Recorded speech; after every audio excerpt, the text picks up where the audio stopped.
Punto Relativo. ¿Quién es Jesús? Es la verdad que vamos a conocer hoy. Podemos ubicar a Jesús como la persona más representativa de todos los hombres y de la historia. Incluso la historia misma está dividida en antes de Cristo y después de Cristo, tomando como punto de referencia el nacimiento de Él. En otras palabras, podemos decir que Jesús partió la historia de la raza humana en dos. Sin embargo, Jesús nació en una pequeña aldea que no tenía mucha importancia. Nació en una familia que no era adinerada ni tenía títulos reales. Jesús nunca escribió un libro. Jesús nunca compuso una canción y su muerte fue a una edad temprana, alrededor de 33 años. Entonces, ¿de dónde viene tanta fama? Podemos encontrar una respuesta a esta pregunta si miramos la razón por la cual Jesús fue condenado a la muerte. Una noche antes de su crucifixión, la autoridad religiosa de su época le tomó preso y el sumo sacerdote le dijo unas palabras que quedaron registradas en Mateo capítulo 26, versículos 63 y 64. Te conjuro por el Dios viviente que nos digas si eres tú el Cristo, el Hijo de Dios. Jesús le dijo, tú lo has dicho. Esta declaración fue el argumento que tomó las autoridades de su época para llevarle a una cruz y crucificarle y asesinarle en ese lugar. Ahora, podemos decir entonces que fue a una cruz o murió porque afirmó que era Dios. Bajo esta afirmación y la fama que hablamos ahorita, ¿quién es Jesús? Para dar respuesta a esta pregunta, miremos tres opciones. Primera opción, Jesús fue un lunático.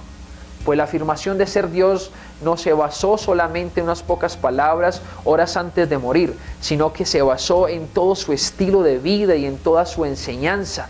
Incluso podemos hacer un recorrido. Desde sus 12 años de edad en el templo dijo lo siguiente: en los negocios de mi Padre me es necesario estar.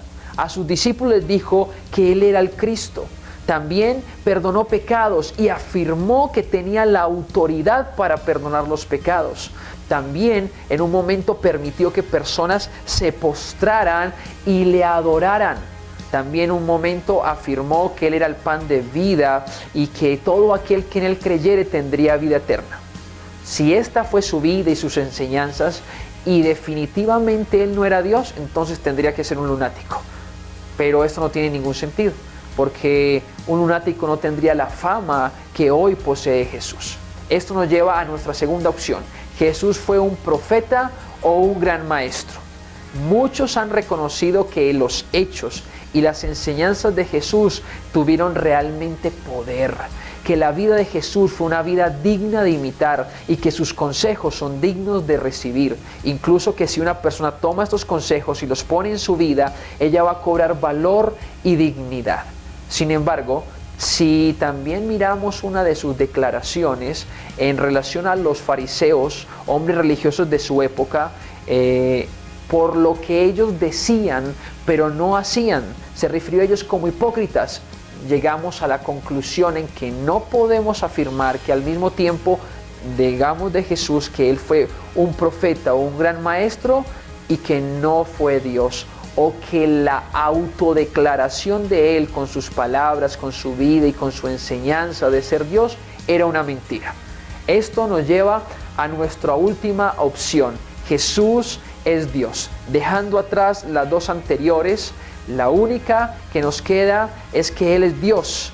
Y esto confirma que su afirmación es verdadera. Y si su afirmación es verdadera, también lo fue su enseñanza. Y esto tiene una gran importancia para tu vida y para mi vida. Pues Él abiertamente enseñó que a todos los hombres les espera enfrentar o una condenación eterna o una vida eterna. Y también entonces dejó claro que la única forma de evitar la condenación eterna era quitando de en medio aquello que estaba estorbándonos o que nos llevaba y nos alaba hacia esa condenación eterna, y esto es el pecado, y que lo único que podía salvarnos de esa condenación eterna era limpiar el pecado con su propia sangre derramada en la cruz. Es decir, que pongamos la fe, que pongamos la esperanza en lo que Él hizo y en su obra en la cruz. Esto fue lo que Él declaró, y que le dejemos ser el Señor de nuestras vidas adoptando sus enseñanzas. Por eso quiero terminar con lo siguiente. Es necesario ver a Jesús como Dios. para tratarlo como a Dios y creer en Él y sus enseñanzas. Te desafío a que hoy mismo cambies tu visión acerca de Jesús, pongas tu confianza en Él y establezcas sus enseñanzas en tu vida. Recuerda, conoce la verdad, ama la verdad, vive la verdad.